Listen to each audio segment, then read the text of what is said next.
Okay, இன்னைக்கு ages and averages பார்க்கலாம். So ஆவரேஜ்னா என்னது? இப்போ நம்ம ஒரு 5 சப்ஜெக்ட்டுக்கான மார்க் நம்மக்கிட்ட இருக்குது. அந்த 5 சப்ஜெக்ட்டும் டோட்டலாக ஒவ்வொரு சப்ஜெக்ட்டும் 100 மார்க்கு நடந்திருக்கு. ஸோ அந்த ஒவ்வொரு சப்ஜெக்டையும் நான் கூட்டி அதை 5ஆல் நான் டிவைட் பண்ணிட்டேன்னா எனக்கு ஆவரேஜ் அமௌண்ட்டு, அந்த ஆவரேஜ் மார்க் எவ்வளோ அது கிடைக்கும். சரியா? இப்போ ஆவரேஜுங்கிறது அங்கே இருக்கிற எல்லா நம்பர்ஸோட சம்மையும் கூட்டி அதை அங்கே இருக்கிற கவுண்டால் நம்ம டிவைட் பண்ணிட்டோம்னா நமக்கு ஆவரேஜ் கிடைக்கும். ஓகேவா? ஸோ ஆவரேஜுங்கிறது sum of elements by count of elements. இப்போ எக்ஸாம்பிளுக்கு ஒரு ஸ்டூடெண்ட் வந்து 100 மார்க்குக்கு 30 மார்க், ஸோ 40 மார்க், 85, 75, 60 மார்க் வாங்கியிருக்காங்க. சரியா? இது எல்லாம் இருக்காங்க. அப்போ இவங்களோட ஆவரேஜ் மார்க் என்னங்கிறத ஃபைன் பண்ணுறதுக்கு இந்த 5 எலமெண்ட்ஸையும் நம்ம கூட்டணும். ஸோ கூட்டணும்னா 290. சரியா? 290ங்கிறது இது எல்லாத்தையும் கூட்டும்போது வர சம். அண்ட் இது எத்தனை எலமெண்ட்ஸ் இருக்குது? 5 எலமெண்ட்ஸ் இருக்குன்னா இந்த 5ங்கிற கவுண்டால் நீங்கள் டிவைட் பண்ணுவீங்க. ஸோ அப்போ உங்களுக்கு இது 5 டைம்ஸ் இருக்குது அண்ட் அது ஒரு 8 டைம்ஸ் இருக்குது. 58ங்கிறது தான் அந்த ஸ்டூடெண்ட்டோட ஆவரேஜ் மார்க். ஓகேவா? ஸோ இது எல்லாமே தெரிஞ்சது தான். இந்த ஃபார்முலா மட்டும் திரும்ப சொல்லிக்கிறேன். Average equal to sum of elements by count of the elements. சரியா? அப்போ உங்களுக்கு இப்போ ஆவரேஜ் கண்டுபிடிக்கணும்னா இந்த மாதிரி பண்ணுவீங்க. ஒருவேளை அவங்களே ஆவரேஜ் கொடுத்துருப்பாங்க, ஆவரேஜும் கொடுத்துட்டு ஸோ அவங்களும் அந்த கவுண்ட்டையும் கொடுத்துருப்பாங்க. 20 பேரோட ஆவரேஜ் இவ்வளோன்னு கொடுத்துட்டாங்கன்னா ஸோ அந்த சம் நமக்கு வேணும்னு வச்சுக்கோங்களேன். ஸோ திரும்ப என்ன பண்ணுவீங்க? ஆவரேஜ் கண்டுபிடிக்கணும்னா சம்மை கவுண்டால் டிவைட் பண்ணணும். சம் நமக்கு வேணும்னா இந்த கவுண்ட் அந்த சைடு கொண்டு போயிட்டீங்கன்னா sum equal to average into count of elements. ஓகேவா? ஸோ அதனால் இதையும் நோட் பண்ணி வச்சுக்கோங்க. ஓகே, ஸோ கொஸ்டினுக்குள்ளே போகலாம். 8 பேரோட ஆவரேஜ் வந்து 19. ஸோ அப்போனா அதில் ஒருத்தர் வந்து எக்ஸ்ட்ரா வராரு, அவரோட ஏஜ் 21ன்னா அந்த ஆவரேஜ் என்னவா மாறும்? ஸோ இந்த மாதிரி கேட்குறான்னு வச்சுக்கோங்களேன். மொதல் 8 பேரோட ஆவரேஜ் 19ன்னா ஸோ அந்த 8 பேரோட ஏஜோட சம் எவ்வளோ இருக்குன்னு நம்ம ஃபைன் பண்ணணும். சரியா? சொல்லிட்டாங்க கவுண்ட் வந்து 8, ஆவரேஜ் 19. அப்போ இதை வச்சு என்ன பண்ணிக்கலாம்? சம் கண்டுபிடிச்சிக்கலாமா? அப்போ ஆவரேஜையும் கவுண்ட்டையும் நம்ம மல்டிப்ளை பண்ணோம்னா அப்போ 8 × 19ன்னு வரும். ஓகேவா? ஸோ 8 × 19 மல்டிப்ளை பண்ணும்போது 152 வரும். ஓகேவா? 152 தான் சம். ஓகேவா? இப்போ இந்த இதான் சொல்கிறாங்க. இப்போ ஒருத்தர் புதுசாக வராருன்னா சம் என்னவா மாறும்? +21 மாறுமா? +21 மாறும்போது இப்போ புது சம் எவ்வளோ வருது? 173. அப்போ இப்போ இருக்கிற அந்த 9 பேரோட மொத்த ஏஜோட சம் 173னா இப்போ உள்ள கவுண்ட்டு 9 பேர். அப்போ இதை டிவைட் பண்ணிங்கன்னா புதுசாக உள்ள ஆவரேஜ் கிடச்சிரும். சரியா? ஸோ இது டிவைட் பண்ணிங்கன்னா ஒரு 9 தான் இருக்குது, மிச்சம் 8. ஸோ அப்போ 83ல் 9 டைம்ஸ் இருக்குது, மிச்சம் 2. 20ல் 2 டைம்ஸ் இருக்குது. ஓகேவா? அப்போ இப்போ அந்த ஏஜோட ஆவரேஜ் எப்படி மாறும்னா 19.2ன்னு மாறும். சரியா? ஸோ முன்னாடி இருந்த ஏஜ் ஆவரேஜ் வந்து 19, இப்போ ஒரு எக்ஸ்ட்ரா வர்றதுனால இப்போ உள்ள ஆவரேஜ் 19.2ன்னு மாறும். ஓகேவா? 16 பேரோட ஆவரேஜ் 45, 2 பேர் போயிட்டாங்க. அந்த 2 பேரோட ஏஜ் ஸ்கோரோட கவுண்ட் சம்மு வந்து 60. அப்படின்னா புதுசாக உள்ள ஆவரேஜோட ஆன்சர் என்ன? ஸோ 16 பேரோட ஆவரேஜ் 45ன்னா அந்த 16 பேரோட சம் என்னங்கிறத முதல்ல ஃபைன் பண்ணணும். சரியா? அதுக்கு இந்த ரெண்டுத்தையும் நம்ம மல்டிப்ளை பண்ணணும். ஸோ மல்டிப்ளை பண்ணிங்கன்னா 16 × 45 720. சரியா? அவங்களோட சம் இது. அப்போ இதில் 60 பேர் மைனஸ் ஆகுறாங்க. சரியா? அதான் சாரி, அவங்க 2 பேர் மைனஸ் ஆகுறாங்க. அவங்களோட ஸ்கோரோட சம் வந்து 60. அந்த 60 நீங்கள் இதில் மைனஸ் பண்ணிங்கன்னா ஸோ -60. ஸோ அப்படின்னா 660 வரும். சரியா? இதை நீங்கள் 45ஆல் டிவைட் பண்ணிங்கன்னா, சாரி 45 இல்லை, 16 பேர் முன்னாடி இருந்தாங்க. சரியா? இப்போ 2 பேர் போயிட்டாங்க. அப்போ மீதி 14 பேர் இருக்காங்க. இதை வச்சு நம்ம டிவைட் பண்ணணும். ஸோ டிவைட் பண்ணால் இதை 2ஆல் டிவைட் பண்ணிங்கன்னா 330, இதை 2ஆல் டிவைட் பண்ணிங்கன்னா 7. 33ல் 4 7 இருக்குது, 28, மிச்சம் 5. 50ல் 7 7 இருக்குது, மிச்சம் 1. ஸோ 10ல் 1 ஒரு தடவை இருக்குது. சரியா? அகைன் 3ல் 4 டைம்ஸ் இருக்குது. 47.14ங்கிறது தான் இப்போ நியூவாக மாறுற ஆவரேஜ். ஓகேவா? ஸோ ஆவரேஜ் நீங்கள் இதை தெரிஞ்சுக்கிட்டாலே போதும். ஆவரேஜ்னா டோட்டல் சம்மையும் அந்த கவுண்டால் டிவைட் பண்ணும்போது நமக்கு ஆவரேஜ் கிடைக்கும். ஸோ எனக்கு சம்மு வேணும்னா நான் அந்த கவுண்ட்டையும் ஆவரேஜையும் நான் மல்டிப்ளை பண்ணணும். சரியா? இதை மட்டும் தெரிஞ்சுக்கோங்க. இப்போ நம்ம ஏஜஸில் பார்க்கலாம். So the present age of the father is 3 times the age of his son. After 10 years the father's age will be twice the son's age. Find their present ages. ஏதோ ஒரு பையனோட வயசு வந்து, ஸோ அப்பாவோட வயசு வந்து பையனோட வயசை விட 3 times அதிகமாக இருக்குது. சரியா? 10 வருஷத்துக்கு அப்புறமா அப்பாவோட வயசு பையனோட ஏஜுக்கு 2 மடங்காக இருக்குது. அப்போனா அவங்களோட ப்ரெசன்ட் ஏஜஸ் என்ன அப்படிங்கிறது கேட்டிருக்காங்க. சரியா? ஸோ இதை இந்த மாதிரி கொஸ்டின் கேட்குறாங்களே நீங்கள் ரேஷியோ தான் யூஸ் பண்ணணும். சரியா? ப்ரெசண்ட்டாக ஸோ அப்பாவுக்கு எத்தனை வயசு இருக்குது அது நமக்கு தெரியல. அப்போ நம்ம அது ஒரு ரவுண்டாக ஒரு ரேஷியோ மாதிரி வச்சுக்கலாம். சரியா? ஸோ பையனோட வயசு ரைட் சைடு போட்டுக்காங்க. இந்த ஹிஸ்ட்ரிக்கு அப்புறமா பையனோட வயசு ஒரு டைம் இருக்குதுன்னா அப்பாவோட வயசு 3 times இருக்குன்னு சொல்லியிருக்காங்க. சரியா? அப்போ 3 times அப்பாவோட வயசு இருக்கும். ஸோ இதுதான் ஆக்சுவலாக கரண்ட் இப்போ இருக்கிற ப்ரெசன்ட் ஏஜில் அப்பாவோட வயசோடைய ரேஷியோ, இது பையனோட வயசோட ரேஷியோ. சரியா? 10 வருஷத்துக்கு அப்புறம், சரியா, 10 வருஷத்துக்கு அப்புறமா அப்பாவோட ஏஜ் வந்து பையனோட ஏஜுக்கு 2 மடங்காக வருது. அப்போ அப்பாவோட ஏஜ் 2 மடங்காக இருக்கும். ஸோ பையனோட ஏஜ் 1 மடங்காக இருக்கும். சரியா? ஸோ இது 10 வருஷத்துக்கு அப்புறமா நடக்குது. சரியா? அப்போ இதுலேருந்து தான் நான் ஆன்சரை ஃபைன் பண்ண போகிறேன். இந்த ரேஷியோ இருந்திருக்கு, 10 வருஷத்துக்கு அப்புறம் இந்த ரேஷியோ வந்திருக்கு. எப்போவுமே இந்த மாதிரி ரேஷியோ இருக்குதுன்னா இது 3:1ன்னு பார்க்கக்கூடாது. 3x and 1xன்னு பார்க்கணும். சரியா? ஸோ இதை அப்படியே நான் கேல்குலேஷன் பண்ணுறேன்.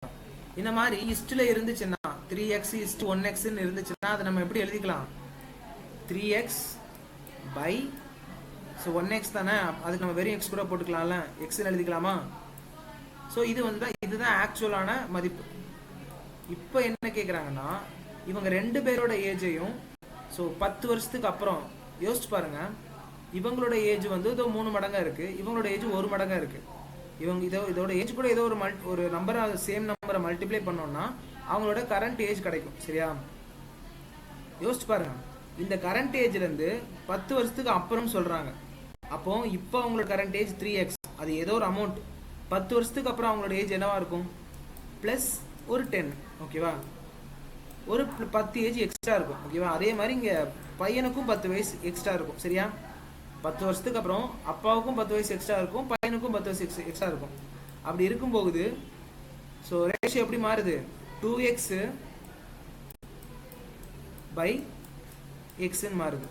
இங்கே 2:1 தான், இங்கே 2x by xன்னு எழுதியிருக்கேன். ஓகேவா? ஸோ இந்த கொஸ்டின்ல இருந்து இந்த ஒரு ஸ்டேட்மெண்ட்டை மட்டும் நீங்கள் எழுதிட்டீங்கன்னா நீங்கள் இதை ஈஸியாக சால்வ் பண்ணிக்கலாம். ரொம்ப ஈஸி தான். சரியா? ஸோ என்ன பண்ணிக்கலாம், இங்கே நம்ம எதுவும் பண்ண முடியாது. பட் இந்த இடத்துல எக்ஸும் இருக்குதா, அப்போ தான் இந்த எக்ஸையும் நம்ம டிவைட் பண்ணிக்கலாம். சரியா? அண்ட் அதுக்கப்புறம் இது எப்படி மாறும்? இப்படிலாம் இருக்குதுன்னா நீங்கள் இதை கிராஸ் மல்டிப்ளை பண்ணிக்கலாம். சரியா? இங்கே இருக்கிற வேல்யூவை இந்த 2 கூடையும், இந்த சைடு இருக்கிற வேல்யூவை இது கூடயும் நீங்கள் மல்டிப்ளை பண்ணிக்கலாம். ஸோ 3x + 10 அப்படியே இருக்கும்.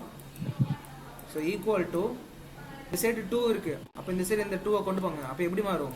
2 × x + 10ன்னு இருக்குமா?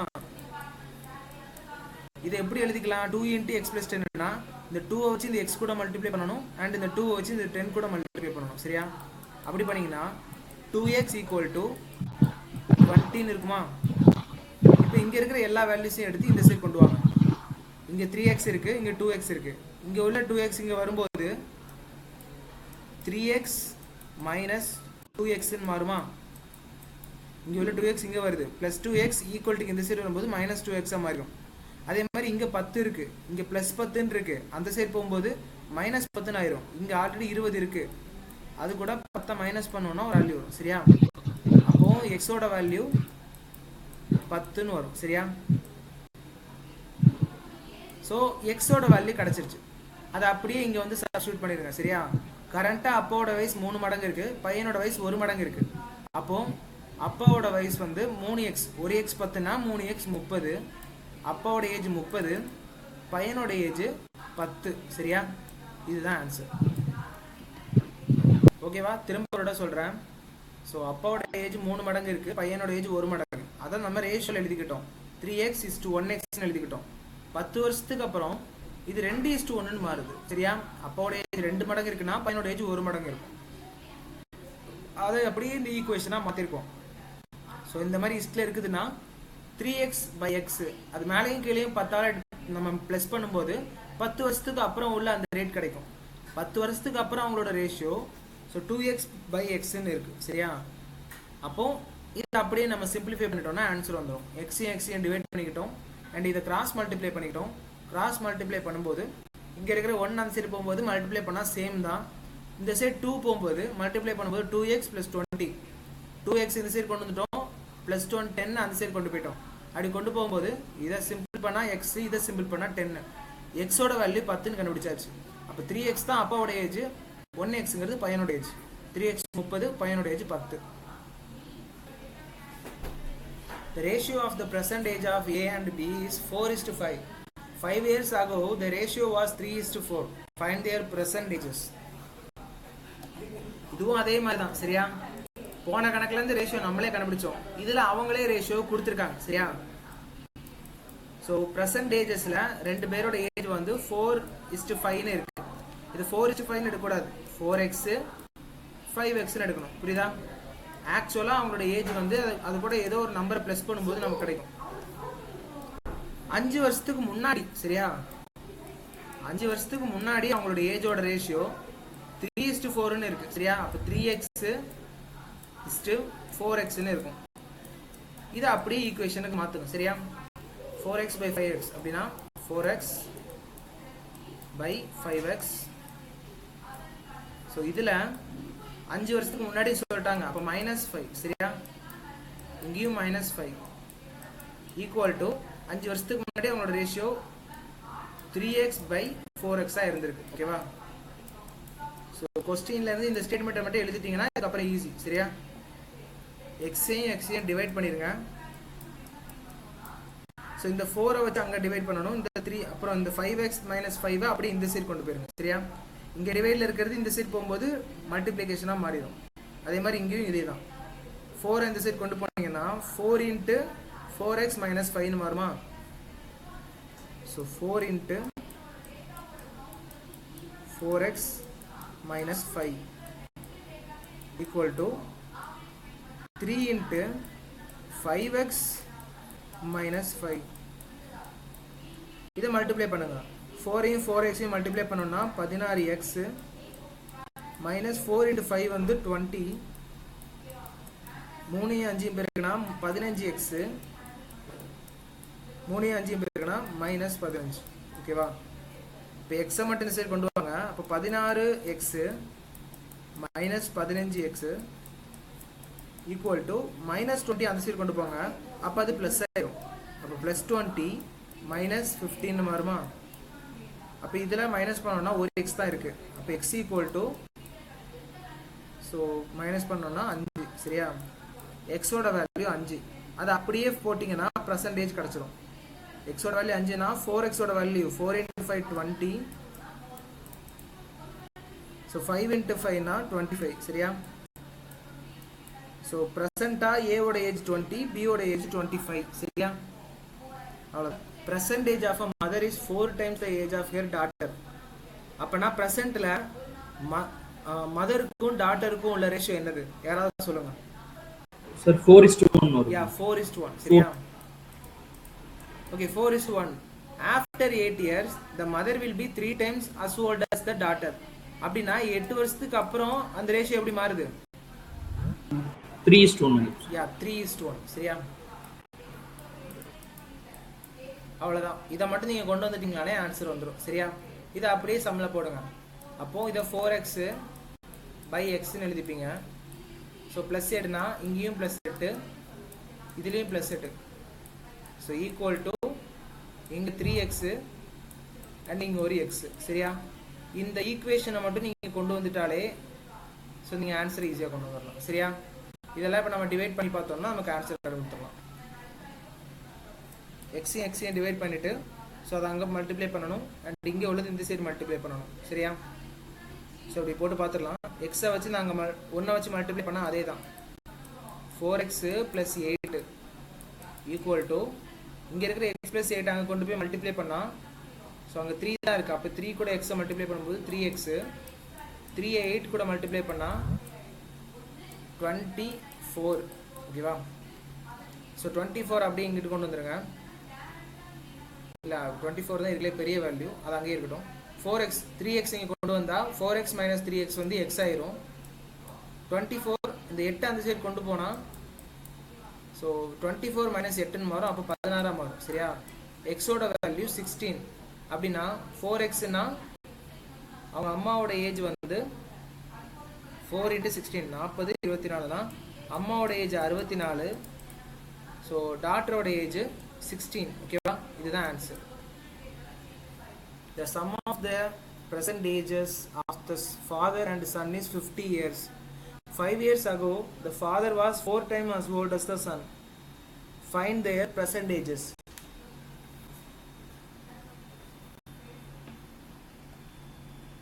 So question புரியுதா? இந்த இடத்துல ரேஷியோ கொடுக்கல. The sum of the present ages of the father and son is 50 years. அப்படின்னா அவங்க ஏஜோட ரேஷியோ கொடுக்கல. அவங்க ரெண்டு பேரோட ஏஜ் நம்ம கூட்டும்போது 50 வருதுன்னு சொல்கிறாங்க. 5 வருஷத்துக்கு முன்னாடி ஸோ அவங்களோட ஃபாதரோட age 4 times as old as the son. அப்போ 5 வருஷத்துக்கு முன்னாடி அவங்களோட அப்பாவோட ஏஜ் பையனோட ஏஜுக்கு 4 மடங்கு இருந்திருக்கு. சரியா? ஸோ ப்ரெசண்ட்டாக இப்போ என்ன ஏஜில் இருக்குதுன்னு எனக்கு தெரியாது. ஆனால் 5 வருஷத்துக்கு முன்னாடி அப்பாவோட ஏஜ் வந்து 4 டைம்ஸாக இருந்திருக்கு, பையனோட ஏஜ் 1 டைமாக இருந்திருக்கு. சரியா? இது மட்டும் தான் நமக்கு கொடுத்துருக்காங்க. அண்ட் இதுக்கப்புறம் நம்ம தான் ஃபைன் பண்ணணும். இங்கே மட்டும் தான் ஆன்சர் பண்ணியிருக்காங்க. அண்ட் இன்னொரு இன்ஃபர்மேஷன் நம்ம கொடுத்துருக்காங்க. ப்ரெசென்ட்டாக அவங்களோட ஏஜெல்லாம் நம்ம ப்ளஸ் பண்ணும்போது அது 50 வருது நமக்கு. சரியா? யோசிச்சு பாருங்க, அவங்க ரெண்டு பேரோட ஏஜை ப்ளஸ் பண்ணும்போது 50 இயர்ஸ் ஆகுது. அப்போது 5 வருஷத்துக்கு முன்னாடி 5 இயர்ஸ் ஆகும் அவங்களோட ஏஜோட சம் எவ்வளோ இருந்திருக்கும்? 2 பேரோட ஏஜ் தானே. அப்போ ஒருத்தரோட ஏஜில் 5 மைனஸ் ஆகும், இன்னொருத்தரோட ஏஜில் 5 மைனஸ் ஆகுமா? அப்போ ஆன்சர் 40. சரியா? 5 வருஷத்துக்கு முன்னாடி அவங்க 2 பேரோட ஸோ ஏஜோட சம்மு 40 இருந்திருக்கும். ஓகேவா? ஸோ அவ்வளோதான். இதுலேருந்து நம்ம ஆன்சர் கண்டுபிடிச்சிக்கலாம். 5 வருஷத்துக்கு முன்னாடி உள்ள ரேஷியோ கொடுத்துட்டாங்கல்ல, இந்த ரேஷியோவை அப்படியே வச்சு ட்ரை பண்ணுங்கள். அப்போது 4xன்னு வச்சுக்கோங்க. ஸோ இது 1xன்னு வச்சுக்கோங்க. அப்போ எக்ஸ்ன்னு வச்சுக்கோங்க. இது ரெண்டுத்தையும் ப்ளஸ் பண்ணும்போது தானே 40 கிடைக்கி. அப்போ ப்ளஸ் பண்ணிவிட்டு 40 போட்டுருங்க. சரியா? ஸோ இந்த கொஸ்டின்லேருந்து நமக்கு கிடச்சிருக்கிற ஈக்குவேஷன் இது தான். சரியா? இந்த மாதிரி கொண்டு வந்துட்டிங்கன்னா நெக்ஸ்ட் ஆன்சர் பண்ணிக்கலாம். எதுக்கு இப்படி போட்டிருக்கேன்? ப்ரெசென்ட்டாக அவங்களோட ஏஜோட சம்மு வந்து 50. ஆனால் அவங்க 5 வருஷத்துக்கு முன்னாடி உள்ள ரேஷியோ தான் கொடுத்துருக்காங்க. அப்போ எனக்கும் 5 வருஷத்துக்கு முன்னாடி உள்ள அந்த சம்மு தான் எனக்கு வேணும். ஸோ ப்ரெசென்ட்டாக 50 வருஷம் இருக்குது. அப்போ 5 வருஷத்துக்கு முன்னாடி அப்பாவோட ஏஜ்லேயும் 5 கம்மியாகணும், பையனோட ஏஜ்லேயும் 5 கம்மியாகும். அப்போ 40 மாறும். சரியா? அப்போது இது 4x + x ஈக்குவல் டு 40 எழுதிக்கலாமா? அப்போ இது 5xன்னு ஆகுமா? 5xனா எக்ஸை மட்டும் இந்த சைடு வச்சுட்டு 5 அந்த சைடு கொண்டு போயிடலாமா? 40/5. அப்போ ஆன்சர் வந்து 8. சரியா? ஸோ அப்பாவோட ஏஜ் 4 மடங்கு, பையனோட ஏஜ் 1 மடங்குனா ஸோ 4x வந்து 4 × 8 32, 1 மடங்கு வந்து ஸோ 8. சரியா? அப்பாவோட ஏஜ் 32. அதாவது இது 5 வருஷத்துக்கு ப்ரெசன்டேஜ் தான் கேட்டிருக்காங்க. பட் இப்போ நான் கண்டுபிடிச்சிருக்கிறது 5 வருஷத்துக்கு முன்னாடி. சரியா? 5 வருஷத்துக்கு முன்னாடி இப்படி இருந்திருக்கு. அப்போ 5 வருஷத்துக்கு அப்புறம் எப்படி இருந்திருக்கும்? அப்பாவோட ஏஜ் 37 மாதிரி இருக்கும், பையனோட ஏஜ் 13 மாதிரி இருக்கும். இதான் ஆன்சர். ஓகேவா? The average age of a family of 4 people is 25 years. After 5 years, what will be the average age of family? புரிஞ்சா? ஒரு ஃபேமிலியில் 4 பேர் இருக்காங்க. அவங்களோட ஆவரேஜ் ஏஜ் வந்து 25. 5 வருஷத்துக்கு அப்புறம் அவங்களோட ஆவரேஜ் ஏஜ் என்னவா இருக்கும்? 4 பேரோட ஆவரேஜ் 25. 5 வருஷத்துக்கு அப்புறமா என்ன நடந்திருக்கும்? அந்த 4 பேருக்குமே 5 வயசாக கூடி இருக்கும். கரெக்டா? ஸோ அதை எது கூட கூட்டுவீங்க? இது கூடலாம் கூட்டக்கூடாது. ஸோ அந்த சம் கூட கூட்டம். சரியா? ஸோ 4 பேர் அவங்களோட ஆவரேஜ் ஏஜ் 25னா 4 × 25 போடுங்க. அப்போ அவங்க ஃபேமிலியோட சம் எவ்வளவு? 100ன்னு வருமா? இதுதான் அவங்களோட ஃபேமிலியோட சம். அப்போ 5 வருஷத்துக்கு அப்புறம் அந்த சம் எப்படி கூடும்? எல்லாருக்குமே 5 வருஷம் கூடுதுன்னா ஸோ 4 பேர் இருக்காங்க, அப்போ 4 × 5 20, கரெக்டா? 20 ப்ளஸ் பண்ணோம்னா 120ன்னு வரும். அப்போ இப்போ அவங்களோட ஆவரேஜ் அவங்களோட ஃபேமிலி மெம்பர்ஸோட ஏஜோட சம் 120. அதே 4 பேர் தான் இப்பவும் இருக்காங்க, திரும்ப 4 டிவைட் பண்ணி பாருங்க, அப்போ இப்போ என்னவா மாறும்? 30 மாறும். சரியா? ஸோ 5 வருஷத்துக்கு அப்புறம் அந்த ஃபேமிலியோட ஆவரேஜ் ஏஜ் 25ல இருந்து இப்போ 30 மாறுது. ஓகேவா? இதான் answer. The present age of a man is 40 years and the present age of his son is 10 years. After how many years will the father be twice as old as his son? ஓகேவா? present age சொல்லிட்டாங்க. இனி எத்தனை வருஷத்துக்கு அப்புறம் அவங்களோட அப்பாவோட age பையனோட ஏஜுக்கு 2 மடங்கு ஆகும்னு கேட்குறாங்க. இதில் நமக்கு என்ன தெரியாது, நமக்கு முன்னாடியில் நம்ம ஏஜ் தான் ரேஷியோவாக எடுத்தோம். சரியா? ஆனால் இப்போ ஏஜே கொடுத்துட்டாங்க அவங்க. ஸோ ஏஜை வந்து 40ன்னும், ஸோ அப்பாவோட ஏஜ் 40ன்னும் பையனோட ஏஜ் 10ன்னு கொடுத்துட்டாங்க. ஸோ எத்தனை வருஷத்துக்கு அப்புறமா அப்பாவோட ஏஜ் 2 மடங்கு ஆகும்னு கேட்குறாங்க. சரியா? அந்த தெரியாத வருஷத்தை எக்ஸ்ன்னு வச்சுக்கலாம். சரியா? ஸோ இதுதான் இப்போ அவங்களோட ப்ரெசன்ட் ஏஜ். அப்போ இதை அந்த மாதிரி ப்ரெசண்ட்டாக எழுதிக்கோங்க. ஓகேவா? ஸோ தெரியாத வருஷம், சரியா? எத்தனை வருஷத்துக்கு அப்புறம் கேட்டிருக்காங்க. இத்தனை வருஷத்துக்கு அப்புறமா அப்பா அண்ட் பையனோட ஏஜோட ரேஷியோ எப்படி மாறும்? அப்பாவுக்கு 2 மடங்கு இருக்குது, பையனுக்கு 1 மடங்கு இருக்குது. அப்போ அப்பாவுக்கும் 2 இருக்கும், பையனுக்கும் 1 இருக்கும். 2:1ன்னு மாறும். சரியா? இதுக்கு முன்னாடி நம்ம பண்ணது தான். பட் இப்போ நான் 4x இல்லை 1x நம்ம வச்சுக்கிட்டோம். பட் இப்போ ஆக்சுவல் ஏஜே நமக்கு தெரியுது, அதனால நம்ம எக்ஸ் எதுவும் வச்சுக்க வேண்டாம், 40 and 10னே வச்சுக்கலாம். இத்தனை வருஷத்துக்கு அப்புறம் நடக்குது. சரியா? ஸோ அப்போ அத்தனை ஆஃப்டர் ஹவு many இயர்ஸ்ன்னு கேட்டிருக்காங்க. அப்போ இவ்வளவு இயர்ஸ் எனக்கு ப்ளஸ் தான் ஆக போகுது இது கூட. சரியா? அப்போ ப்ளஸ் எக்ஸ், புரியுதா? அப்பாவோட ஏஜ்லையும் பையனோட ஏஜ்லையும் அந்த வருஷத்தை நம்ம கூட்டும் போது அந்த ரேஷியோ எப்படி மாறுது? 2x. ஓகே, இதை 2xன்னு எடுத்துக்கூடாது, இது 2yன்னு எடுத்துக்கோங்க. சரியா? 2y/yன்னு வரும். ஏன்னா இங்கே எக்ஸ்ன்னு வேற ஒரு டீட்டெயில் எடுத்துக்கோங்களேன். அப்போ இங்கே நம்ம வேற ஒரு டீட்டெயில் எடுத்துக்கலாம். எப்படி பார்த்தாலும் இங்கே லாஸ்ட்டில் இங்கே 2 ஒரே சம்மாக தான் இருக்க போகுது, அதை நம்ம டிவைட் தான் பண்ண போகிறோம். சரியா? அது கேன்சல் தான் ஆக போகுது. அப்போ என்ன பண்ணிக்கலாம் நெக்ஸ்ட்டு? ஸோ எக்ஸ் வேணும்னா கிராஸ் மல்டிப்ளை பண்ணிக்கோங்க. சரியா? அங்கே 40 + x அப்படியே தான் இருக்கும், ஏன்னா இங்கே 1 தான் இருக்குது. மல்டிப்ளை பண்ணாலும் அதே வேல்யூ தான். 40 + x ஈக்குவல் டு இங்கே 2 இருக்குது, இது அங்கே போகும்போது மல்டிப்ளை ஆகும். இப்போ 2 வச்சு மல்டிப்ளை பண்ணால் 10 20 மாறும், எக்ஸு 2x மாறும். சரியா? ஸோ இப்போ இந்த 40 ஓகே 2x அங்கே தான் பெருசாக இருக்குது. அப்போ இந்த ஒரு எக்ஸ் அங்கிட்டு கொண்டு போயிருங்க, ப்ளஸ் எக்ஸ் மைனஸ் எக்ஸாக மாறுமா? அப்போ 2x - x வந்து எக்ஸ்ன்னு மாறும். இங்கே இருக்கிற 20 இந்த சைடு கொண்டு வந்தீங்கன்னா -20ன்னு மாறும். அப்போ 40 - 20 20. எக்ஸோட வேல்யூ 20. அதுக்கு மீனிங் என்னன்னா 20 வருஷத்துக்கு அப்புறமா அப்பாவோட ஏஜ் பையனோட ஏஜோட 2 மடங்கு ஆகும். சரியா? போட்டு பாருங்க. 40 வயசு இருக்கு, பையனுக்கு 10 வயசு இருக்கு.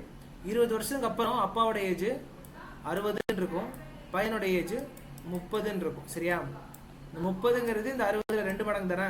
ஸோ அதனால 20 வருஷத்துக்கு அப்புறம் தான் அந்த அப்பாவோட ஏஜ் 2 மடங்கு ஆகும். ஓகேவா? ஸோ இதுதான் answer. The sum of the ages of A and B is 40 years. The difference between their age is 8 years. Find their present ages. ஓகேவா? ஸோ இதில் உங்களுக்கு 2 ஈக்குவேஷன் கிடைக்கும். அந்த 2 ஈக்குவேஷனில் ஒரு ஈக்குவேஷனில் ஏதாவது ஒரு வேல்யூவை ஃபைண்ட் பண்ணி அதை 2வது ஈக்குவேஷனில் சப்ஸ்டிடியூட் பண்ணிங்கன்னா ஆன்சர் வரும். சரியா? இதுலேருந்து கிடைக்கிற 2 ஈக்குவேஷனை எழுதிக்கோங்க. The sum of the ages of A and B அப்படின்னு கேட்டிருக்காங்க. சம்மனா என்ன? 2த்தையும் ப்ளஸ் பண்ணும்போது 40 இயர்ஸ் வருதுன்னு சொல்கிறாங்க. 2 பேரோட ஏஜை ப்ளஸ் பண்ணும்போது அப்போ 2 பேரோட ஏஜ் தெரியாது. இதில் நம்ம எக்ஸை காமனாக எடுக்க முடியாது, ஏன்னா 2 பேருமே வேறு. சரியா? இங்கேயும் நமக்கு சேமாக எடுத்துக்கிற மாதிரி எந்த ஒரு இதுவுமே கொடுக்கல. அப்போ முதலோட ஏஜ் எக்ஸ் இயர்ஸ்னு வச்சுக்கலாம், 2வது ஆளோட ஏஜை ஒய் இயர்ஸ்னு வச்சுக்கலாம். சரியா? இவங்க 2 பேரோட ஏஜோட சம்மு 40 இயர்ஸ். அப்போ x plus y equal to 40 years. The difference between their age is 8 years. ஓகேவா? அவங்க 2 பேருக்கும் ஏஜுக்கு இடையில இருக்கிற டிஃபரன்ஸ் அதாவது எக்ஸ் மைனஸ் ஒய்னு வச்சுக்கலாம், இல்லை ஒய் மைனஸ் எக்ஸ்னு வச்சுக்கலாம். சரியா? இது வேல்யூ மைனஸ் ஆகாது, டிஃப்ரென்ஸ் தான் சொல்லியிருக்காங்க. X minus y equal to 8 years. சரியா? ஸோ இப்படி இருக்குது. இப்போ எனக்கு ஃபைண்ட் தேர் பெர்சன்டேஜஸ் கேட்டுருக்காங்க. அப்போ என்ன பண்ணுங்க, ஒரு வேல்யூல இருந்து இன்னொரு வேல்யூ சப்ஸ்டியூட் பண்ணீங்கன்னா இன்னொரு இதுக்கு ஆன்சர் கிடைக்கும். சரியா? ஸோ இந்த மாதிரி நீங்கள் போடும்போது இங்கே டிஃப்ரென்ஸ் தான் வந்திருக்கு. ஒருவேளை உங்களுக்கு ஆன்சர் மைனஸில் வந்தாலும் நீங்கள் அதை ப்ளஸ் ஆக்கி தான் சொல்லணும். சரியா? ஓகே, அப்போ இதுலேருந்து நீங்கள் ஆன்சர் ஃபைண்ட் பண்ணிக்கோங்க. எக்ஸ் ப்ளஸ் ஒய் 40னா எக்ஸோட வேல்யூ என்னவா இருக்கும்? 40 மைனஸ் ஒய்ன்னு இருக்குமா? எக்ஸோட வேல்யூ முதல் ஈக்குவேஷனில் 40 மைனஸ் ஒய்னு வருமா? அந்த 40 மைனஸ் ஒய்யை ரெண்டாவது ஈக்குவேஷனில் சப்ஸ்டியூட் பண்ணுங்க. அப்போ இந்த எக்ஸுக்கு பதிலாக இந்த 40 மைனஸ் ஒய்யை சப்ஸ்டியூட் பண்ணால் 40 மைனஸ் ஒய், அதுக்கப்புறம் இங்கிட்ட உள்ளதான் எழுதிருங்க. சரியா? Minus y equal to 8. Minus ஒய்னா மைனஸ் 2y. சரியா? ஈக்குவல் டு இந்த 40 அந்த சைடு கொண்டு போனீங்கன்னா மைனஸ் 40. மைனஸ் 40லேருந்து 8 ப்ளஸ் பண்ணோன்னா 8 40 தான் மைனஸ் ஆகும். ஆனால் 40 தானே பெரிய நம்பர், அதனால் மைனஸ் அப்படியே இருக்கும். ஸோ மைனஸ் பண்ணும்போது உங்களுக்கு 32ன்னு வரும். சரியா? ரெண்டு சைடும் மைனஸ் இருந்துச்சுன்னா நீங்கள் அதை ப்ளஸ் ஆக்கிக்கலாம். அப்புறம் ஒய்யோட வேல்யூ வேணும்னா 2 வச்சு நீங்கள் அதை டிவைட் பண்ணணும். 32 2 வச்சு டிவைட் பண்ணால் 16 கிடைக்கும். சரியா? ஒய்யோட வேல்யூ 16னா எக்ஸோட வேல்யூ என்னங்கிறது நீங்கள் தான் ஃபைண்ட் பண்ணணும். சரியா? ஸோ ஒய்யோட வேல்யூ 16, 40லேருந்து 16 மைனஸ் பண்ணிட்டீங்கன்னா எக்ஸ் கிடச்சிரும். அப்படின்னா எக்ஸோட வேல்யூ என்ன?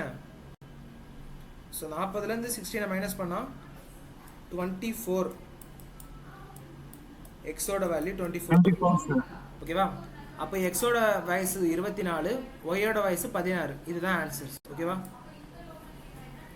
The present age of the father is 45 years. His son is 15 years. After how many years the father's age be 3 times the son's age? புரியுதா? சேம் லைக் இப்போ இதுக்கு முந்தின கணக்கு ஒன்று பார்த்தோம் தெரியுமா, அதே மாதிரி தான். ஸோ ப்ரெசன்ட் ஏஜ் கொடுத்துட்டாங்க. எத்தனை வருஷத்துக்கு அப்புறமா ஃபாதரோட ஏஜ் வந்து பையனோட ஏஜுக்கு 3 மடங்காக இருக்கும்னு கேட்குறாங்க. சரியா? இதில் ஒரு ட்விஸ்ட் இருக்கு, இதை நீங்கள் பார்த்தோன்னே கண்டுபிடிக்கலாம்.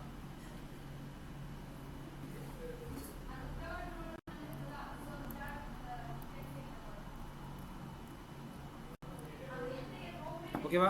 ஸோ டைம் கரெக்டாக 2 மினிட்ஸ் எடுத்துக்கோங்க, ஃபைன் பண்ணுங்க.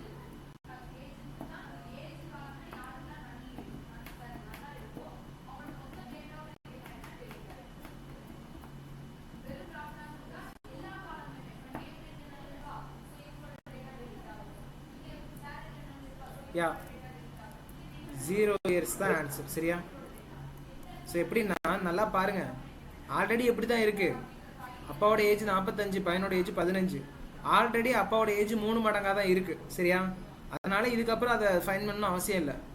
இப்போவே அவங்களோட ஏஜ் இப்படி தான் இருக்கு. இன்னும் எத்தனை வருஷமும் நம்ம கூட்ட தேவையில்லை. அப்போ 0 இயர்ஸ் தான் ஆன்சர். சரியா?